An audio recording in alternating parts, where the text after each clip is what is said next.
Estamos de volta para mais um episódio de Gastronomia Descolada. Eu sou Arnaldo Lorenzato, editor sênior da Vejinha. Nessa série de conversas, dou dicas quentes, verdadeiros achados em diferentes pontos da cidade. É um prazer ter você aqui comigo. Nosso papo agora é com Manoele Ferraz, do A Baianeira, que está instalado no subsolo do MASP. O lugar não poderia ser mais charmoso e a comida, é claro, corresponde. Muito bem-vinda, Manoele. Nossa, acho que começando assim, eu estou me sentindo privilegiada. Primeiro de estar aqui falando com você e com isso falando com todos, né? E ainda mais com essa apresentação. Obrigada pelo convite. Estou muito feliz de poder conduzir essa história e ainda compartilhar com todo mundo. Eu quero começar por um achado do seu cardápio. Como você faz uma feijoada tão boa às quartas e ao sábado? Aliás, eu fui provar recentemente, vem tudo divididinho. Eu queria que você explicasse isso, como que é esse processo. Na verdade, não tem nada, é uma mágica de envolvimento com a cozinha. Eu acho que é um jeito muito simples de fazer. Mas que, né, o que é o caldeirão da feijoada, né? É a sua mão que coloca ali, é o seu envolvimento, né? Tem uma troca ali entre a comida e quem está fazendo ela. E eu nem vou falar de mim, porque não tem nada de autoral. Na verdade, eu só trouxe ali o modo de casa de fazer, o modo de tantas cozinheiras de fazer feijoada. Coloco esse caldeirão um dia anterior, que, né, quando a gente fala de caldeirão, a gente está falando de tempo, e vou deixando o tempo dos ingredientes, mas é simples. Mas tem, por exemplo, umas delicadezas. A sua feijoada não pesa no sal, né? Ela é uma feijoada muito equilibrada, tudo isso faz diferença, né? É o fino trato que eu dou para a cozinha popular, né? Na verdade, igual quando você vai cozinhar, por exemplo, uma paella, você tem que entender ali a cocção de cada ingrediente. Então, a gente começa um dia anterior, né, com que pede aquele longo tempo para potencializar todos os sabores, mas a gente vai tirando, né? A costelinha fica pronta primeiro, a gente tira a costelinha, vai deixando outros. É por isso que eu gosto de falar de envolvimento. E a técnica, que a minha técnica para a minha cozinha, ela não está na ficha técnica, né, essa padrão, mas ela está nessa compreensão, né? Então, as experiências que os meus cozinheiros, quando já vêm com experiência e que eu brigo muito, assim, até que sou um pouco brigona mesmo, assim, é para despir dessa técnica fechada, entender essa técnica enquanto envolvimento, porque é a mesma técnica que você tem entendimento de qualquer tipo de cocção, você tem que trazer para o panelão. Eu quero que a minha feijoada seja entendida enquanto cocção e, ao mesmo tempo, envolvimento de afeto ali, que há de ter uma troca. É por isso o resultado que chega até você. E, Manoele, como que é esse baião de dois cirizado? Como que você criou essa receita? Da onde surge isso? Na verdade, a baião de dois, né, tradicionalmente falando, né, a mistura de feijão com arroz. E aí eu fui fazendo uma brincadeira de trazer um toque baianeiro, né? Já que as pessoas, antes de entender que a baianeira era um terceiro elemento e não só uma junção de Minas com Bahia, essas duas regiões isoladas, e ficam esperando uma coisa baiana, então, né, eu deixo o que é tradição para quem é de tradição. Então vem aí o Rodrigo Mocotó com a história do seu pai, já fazendo lindamente um baião de dois. Então a gente acrescenta uma muqueca de siri, só para trazer mais cremosidade e mais potência de sabor. Por que a muqueca de siri? Porque quando você pensa em baião, você pensa em potência de sabor, né? Então, como eu não vinha com o baião tradicional e queria manter essa potência, eu fui trazendo o ensopado tradicional baiano, que é a moqueca, e fui potencializando. Eu não uso queijo coalho porque é uma característica muito nordestina, e eu queria também trazer aspectos da minha região. Eu peguei e dei um toque, ao invés do queijo coalho, a gente usa a torradinha de pão de queijo. Né? Então, o baião de dois enquanto construção, eu fui colocando meus elementos. Na verdade, é muito instintiva a minha comida, né, Arnaldo? Como foi deixar Almenara, lá no norte de Minas Gerais, e ganhar o mundo? Aliás, melhor do que isso, me explica o que é essa região, e daí vem o nome Baianeira também, né? Exato. Na verdade, Almenara eu sempre fui uma inquieta, assim, enquanto pensamento. Uma menina muito quieta, mas inquieta enquanto pensamento. Então eu sempre quis ir para o mundo para contar uma história, eu só não sabia que essa história iria vir através da gastronomia. Almenara é uma região que está no Vale de Jequitinhonha, é uma cidade do Vale de Jequitinhonha. Por isso, essa história da baianeira, a gente é o sertão mineiro, né? Nordeste de Minas. Geograficamente, a gente ainda está em Minas, mas está ali perto da divisa, e com isso a gente tem muita influência do outro estado, com isso cria uma mistura, e a partir dessa mistura entre Minas e Bahia ali, traz uma nova identidade. Eu leio assim como uma nova identidade porque traz vários aspectos culturais que você, isoladamente, você não encontra na Bahia e nem encontra em Minas Gerais. Então traz comportamentos, hábitos alimentares, modo de vida mesmo, que eu entendo e leio como uma outra cultura. E por isso... região de fronteira que faz isso. É uma região de fronteira.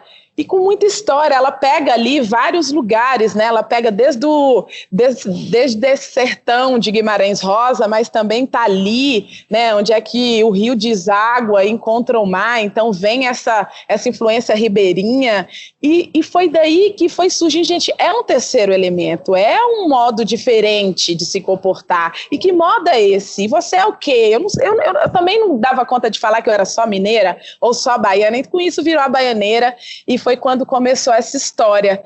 Decidi sair de Almenara, acho que eu sempre tinha isso dentro de mim. E, na verdade, a gastronomia me possibilitou isso. E, mais ainda, Almenara me identificou enquanto cozinheira, me deu personalidade, e aí eu entendi profundamente que, através desse lugar, eu podia falar de um Brasil muito extenso, profundo, e conectar com o Brasil inteiro, e por isso hoje eu estou me atrevendo a falar de cozinha popular brasileira. Mas é curioso, porque o seu primeiro destino foi Belo Horizonte. E aí, além de você ir para Belo Horizonte, você foi estudar Direito. Que história é essa, né? Eu segui, na verdade, o caminho padrão, né? A gente não tinha essa liberdade de escolha, a gente não entendia outras profissões como promissoras e prósperas, né? E aí eu fui super feliz na escolha, acho que o direito me ajudou em me entender e me libertar, inclusive, né? Porque você vai ampliando, né? Você vai expandindo sua mente, entendendo que você pode ser, na verdade, o que você quiser ser. E aí, na verdade, o direito foi só uma passagem, uma travessia, para eu ter certeza que eu queria ser cozinheira, e com isso me dá coragem mesmo, né? Assim, eu acho que o direito me libertou, hoje eu digo isso. Eu já disse muito como só eu fui fazer direito, aquela conversa que ficou até um pouco redundante, né? Eu fui isso. Não, hoje eu leio isso como, assim, eu preparei a minha mente para me libertar, para me potencializar, para me entender, me compreender, entender o meu lugar no mundo, né? O direito te dá essa visão mais ampla de existência mesmo. Eu acho que o direito me libertou. Então hoje eu vejo como uma das tantas pontes que eu tive que passar para hoje estar aqui dentro do museu mais emblemático do país. Isso é incrível, né? É incrível, Arnaldo, é incrível, assim, eu sou muito feliz de estar aqui mesmo, e não no aspecto autoral, mas no aspecto de resgate mesmo, de importância, de fincar uma bandeira e sem, né, assim, eu só sou uma representante e eu sou muito feliz por isso. Então, assim, eu brinco muito que não tem trato autoral. Eu até de vez em quando vou, existe uma vaidade pulsando aqui dentro, que de vez em quando né, o baião cirizado, ele, né, é uma pulsação, mas não é para falar sobre a Manoele, é para falar sobre a gente. Os nossos hábitos mudaram. Né? Hoje a gente não volta para casa, e eu não estou falando dessa comida afetiva no sentido pequeno, afetivo enquanto reconhecimento de cultura. Sua mãe não precisa cozinhar para a comida de afeto que você tinha na sua casa, te fazer emocionar. Então esse afetivo eu estou entendendo também, né? Principalmente porque esses adjetivos eles vão ganhando forma e eles vão tomando uma proporção que às vezes, eu me arrisco a dizer que chega até a banalizar, né? A comida de vó, a comida afetiva fica parecendo só num lugar muito restrito. E eu entendo com essa coisa tão mais amplo, né, afetivo-cultural. Mas essa afetividade nos reconhece e nos dá identidade. E eu acho que eu sou um entusiasta para falar da nossa identidade. E aí, você depois do direito, você foi cursar gastronomia, né? Como foi esse rito de passagem? Ele foi muito preciso, né? Porque eu já tinha esse entendimento enquanto tempo. E aí, por isso eu escolhi Senac, porque eu queria realmente alguma coisa que me preparasse para o mercado, e não que me desse um diploma de faculdade, né? Eu fiz cozinheiro profissional no Senac, eu já tinha um diploma de direito, então eu queria aquela imersão no mercado. Foi uma feliz escolha. Eu fiz Senac de Belo Horizonte, é uma instituição que eu acredito, acho que me preparou bem para um dia a dia mesmo de cozinha.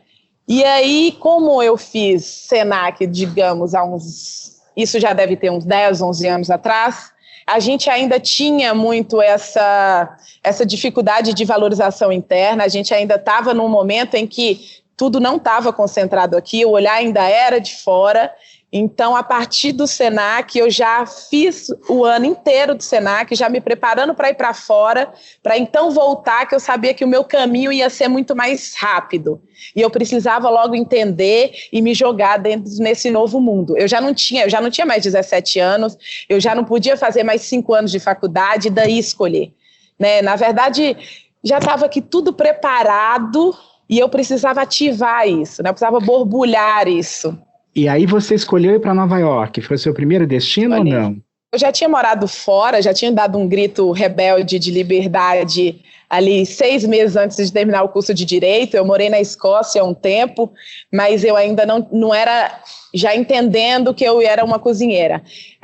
Nova York foi meu primeiro e único destino, né? Porque, na verdade, eu tinha planos de ir para Nova York e depois ir para outros países, mas acabei indo para Nova York. Foi um período super intenso. E depois eu já voltei para São Paulo. Vim para São Paulo não por causa da gastronomia, vim por causa de um amor, mas eu acho que, na verdade, as coisas se cruzam. Hoje é tão compreensível para mim que esse movimento já era certo. E você empreendeu por conta própria, né? Porque quando você começou... Eu empreendo, desculpa interromper, eu empreendo por conta própria, né? Estou dentro do máximo, mas continuo empreendendo por conta própria. Não, e me interrompa à vontade. Antes da Baianeira, era o Quem Quer Pão, 75. Minha grande escola aqui, eu vou dizer Brasil, porque foi o único lugar que eu passei aqui no Brasil, foi com o Alex, né? Eu fiquei no Dom. Quem é o Alex? Explica, porque esse povo da gastronomia é assim, entendeu? Explica quem é esse Alex. Esse Alex é simplesmente o Alex Atala. Eu falo que a antiguidade é posto, né? E ele é esse pioneiro, né? Enquanto entendimento do nosso, vem junto com tantas outras, claro, tem a Mara, que eu sou uma completamente devota e tudo, mas enquanto contemporaneidade, né, essa gastronomia contemporânea. Então, quando eu voltei para São Paulo, eu não me fiz de rogada, bati lá na porta do Dom e falei, então, como é que faço para trabalhar aqui? E aí a gente está falando do Dom, né, que é do Alex Atala, e foi minha única escola aqui no Brasil.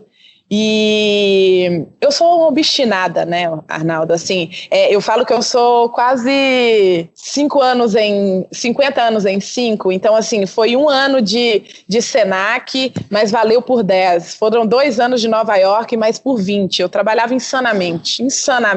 O que você fazia em Nova York? Conta isso antes de passar para o Dom. Eu trabalhava num restaurante, num grupo, né, de um grande grupo. Eu trabalhei no STK, era uma casa de carnes, mas com um alto padrão, né? Ele não era estrela Michelin, mas, né, tinha um alto padrão. E ali eu pude passar pela cozinha inteira muito rapidamente. Era uma cozinha extremamente moderna, bem equipada. Então eu tive a oportunidade de entender como funciona um grande restaurante. Né? E seu aí inglês ajudou? Meu inglês era péssimo. Na verdade, meu inglês, Eu acho que eu só me comuniquei para ser cozinheira, porque na verdade esse inglês nunca existiu. Mas é impressionante, assim, como eu falo, gente, como é que eu falava? Eu não sei, mas eu comunicava tudo. É tanto que em menos de 6 meses eu estava como chefe de praça, enfim, focada. Eu lembro que a única vez, eu trabalhava, Arnaldo, acho que 17 horas por dia, assim, focada e feliz. E feliz com a oportunidade de potencializar ali conhecimento. Eu acho que falta isso, né? Falta essa atitude muito no dia de hoje, né? Eu acho que a gente precisa aproveitar esse ato para a gente rever realmente se a gente está fazendo. Se a gente está fazendo, seja se você quer ser alguma coisa, se você quer mudar algo, acho que a gente precisa sair um pouco, né, da fala e mais por atitude. Olha aí o resultado. O meu empreender, ele vem muito desse lugar orgânico, né, do fazer. Eu falo que o meu plano de negócio é o caderno de manhã. Quem eu devo, quem me deve. Não tem erro. Não tem erro, Arnaldo. Bom, você passou 2 anos em Nova York e você chegou aqui, foi bater com a carinha de pau ali, olha, olha, restaurante Dom, Alex Atala, eu queria estagiar com você. E olha que deve bater um monte de gente nesse restaurante. Como que você conseguiu esse estágio? Enfim, como foi esse acolhimento? Qual foi o aprendizado? Eu acho que o mérito foi a ousadia, não vamos nem entrar na questão da meritocracia aqui, mas a oportunidade de estar dentro, depois do sim e de adentrar, eu comecei como todos que começam lá, pelo menos a maioria, como estagiária, mas eu estava fazendo o que ninguém queria fazer, e eu fazia isso e mais um pouco. E na primeira oportunidade de ir para a cozinha de vidro, né, é o mesmo caminhar da gestão, é o mesmo caminhar da panela de feijoada, é o tempo, é o fazer, é não parar de fazer. Eu construo a história da baianeira no dia a dia, né? Quanto tempo que a gente se fala? São 7 anos para eu estar aqui. Eu estou feliz demais desse ser o tempo. Eu podia correr atrás de você lá atrás, mas que história eu ia contar? Né? Que vontade é essa de já estar, né? Eu quero viver e viver, né? Tem esse acompanhar. Então eu entrei, né? Minha obstinação, claro, tem aí um meu aspecto do meu ori, né? Também era minha história. Só que eu vou e faço ela. Eu sou apaixonada, Arnaldo. Eu sou entusiasmada. Eu falo de vez em quando, eu tô falando, as pessoas falam: você tá nervosa? Eu falo: não tô nervosa, eu tô excitada. Eu sou excitada com a oportunidade que a vida me dá, com os lugares que eu vou ocupando, com as pessoas que eu vou me relacionando. E é assim que eu vou fazendo minha comida também. Então conta, porque você passou pelo dom e aí resolveu, não, vou dar asas à felicidade de uma outra forma agora. Eu vou empreender, você disse que continua empreendendo até hoje. Como que surgiu o Quem Quer Pão 75? Da onde que você foi achar aquele sobradinho numa rua? Eu mesmo, até hoje. Não tem tradição nenhuma de gastronomia num pedaço da Barra Funda. Exato.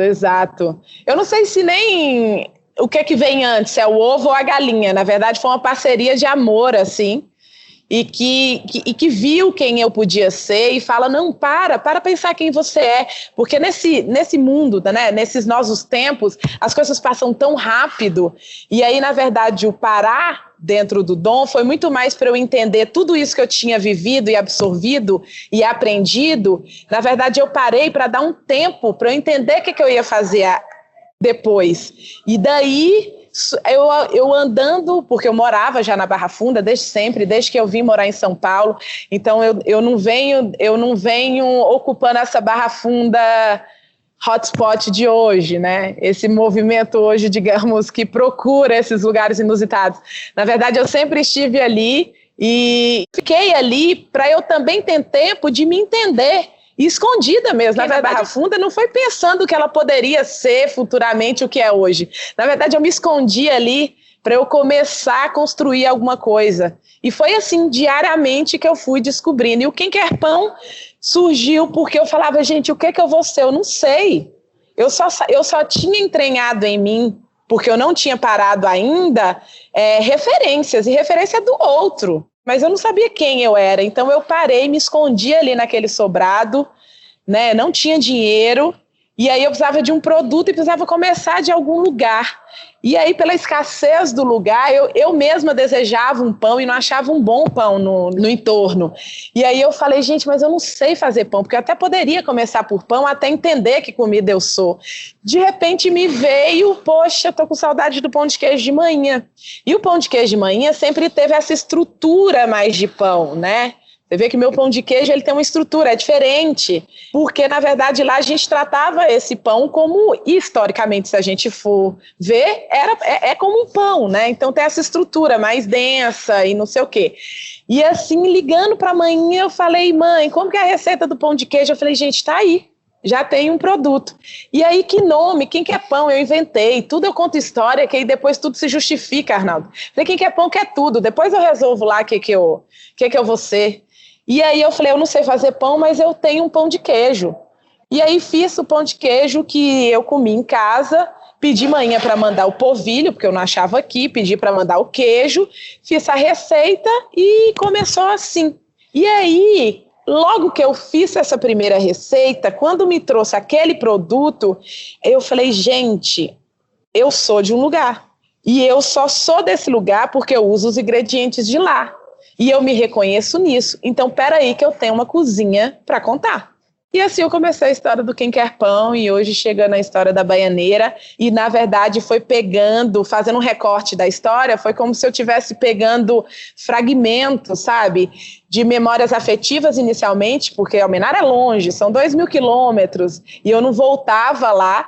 Eu fui voltar, na verdade, Arnaldo, o divisor de águas entre Quem Quer Pão e a Baianeira foi que o Quem Quer Pão, aí eu fiz um café, porque eu não tinha dinheiro para montar um restaurante. Então eu montei um café, não foi porque eu idealizei o café, mas eu não tinha dinheiro para entrar aquele sobrado inteiro. Então eu comecei na garagem, porque aí eu comprei só uma coisinha ali, um balcão, e umas mesinhas para montar o pão de queijo. Pão de queijo ia fazendo dinheiro, eu ia comprando uma mesa a mais, eu ia comprando um fogão a mais. O primeiro fogão, aquele fogão simples, chegou lá com laçarote de fita como se fosse um carro.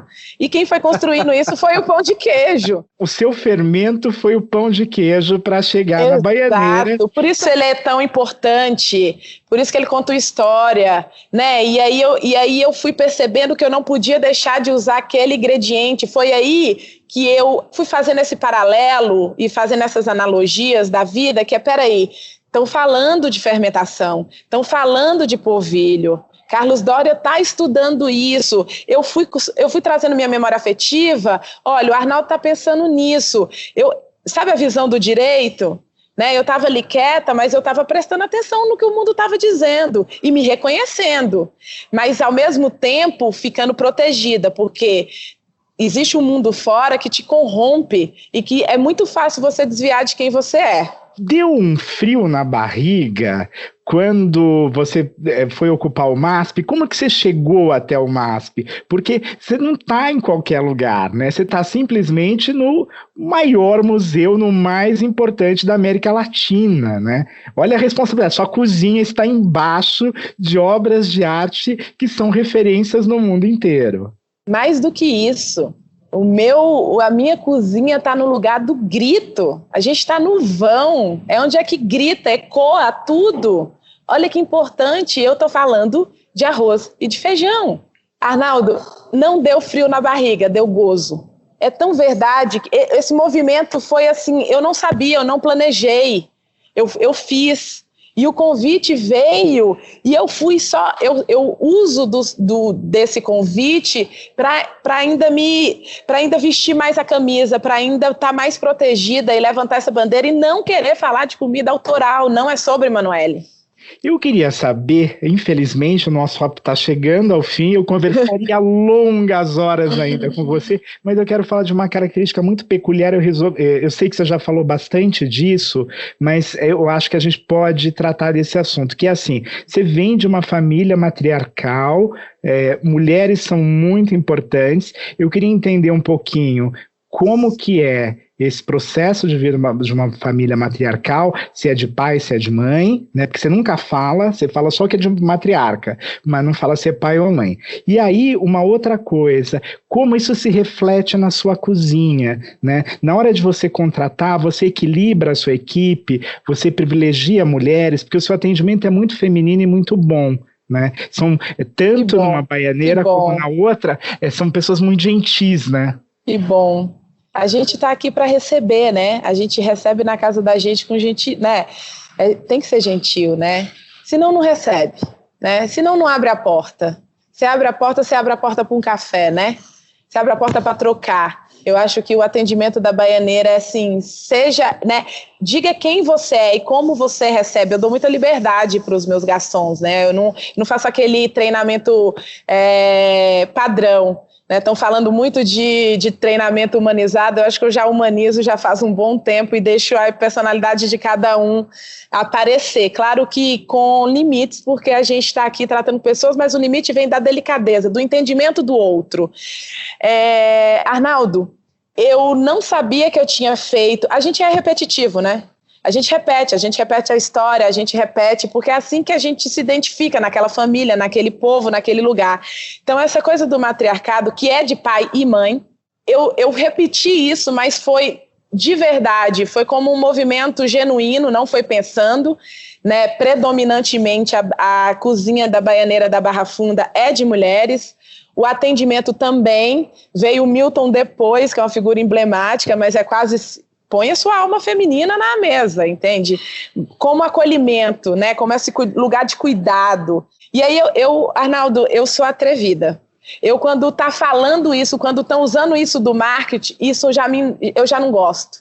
Aí já me dá um pouco de preguiça. Então, agora, no MASP, eu baguncei. Eu falei, eu não tem isso, porque não foi nesse lugar.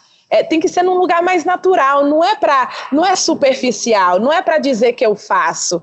Foi genuíno. Agora é muito mais inclusiva, então agora eu estou falando de todo mundo. Tirei o matriarca. Agora, para encerrar, eu quero que você fale o nome das suas avós, de pai e mãe, e claro, da sua mãe, né? Claro. São mulheres, né? São as Marias, são as morenas. Uma é Joelita Mares, mas na verdade conhecida como Dona Morena. Ela que vem com esse fino trato meu das louças, da brincadeira do barro, mas coloca uma porcelana, vem dali. E for falar de manhinha, que é o goró de manhinha, que eu já falei, a coxinha de manhinha, essa coisa do simples, do caipira. Eu acho linda essa junção, eu me reconheço nos dois, e eu amo essa mistura. E aí tem minha mãe, Cassandra, filha de Dora, e hoje está comigo aqui para eu não perder justamente essa mão ali, ó, essa mão. Eu tenho ajudas aqui, ela está aqui comigo na cozinha do MASP, que é para a gente fazer isso de uma maneira mais forte ainda agora. Como eu não tenho tempo no MASP, que eu tive na Baianeira da Barra Funda, de criar essa cozinha, de fazer esse ciclo coletivo de mulheres potente, eu fui já garantindo, eu trouxe a mãe, eu trouxe... algumas pessoas de lá, que é para a gente fazer isso mais rápido, porque aqui a gente tem que ecoar essa voz de maneira muito rápida e falar de cozinha brasileira. Bom, eu quero agradecer demais a chefe Manuele Ferraz por esse papo delicioso. Eu tenho certeza que vai ser revelador e que as pessoas vão adorar como eu. Arnaldo, obrigada pela delicadeza do tempo de entendimento para com a Baianeira, obrigada pelo convite, obrigada por esse convite ser agora, obrigada pelas sutilezas que você vai soltando aí sobre a gente, e obrigada pela contribuição para a cozinha, né? Para a cozinha, obrigada. Sou eu que agradeço. Bom, mais uma vez a gente contou com os trabalhos de edição que são preciosos do Rafael Bertazzi. Termina aqui esse episódio de Gastronomia Descolada. Eu deixo meu abraço a todos e te espero no próximo programa. Até lá!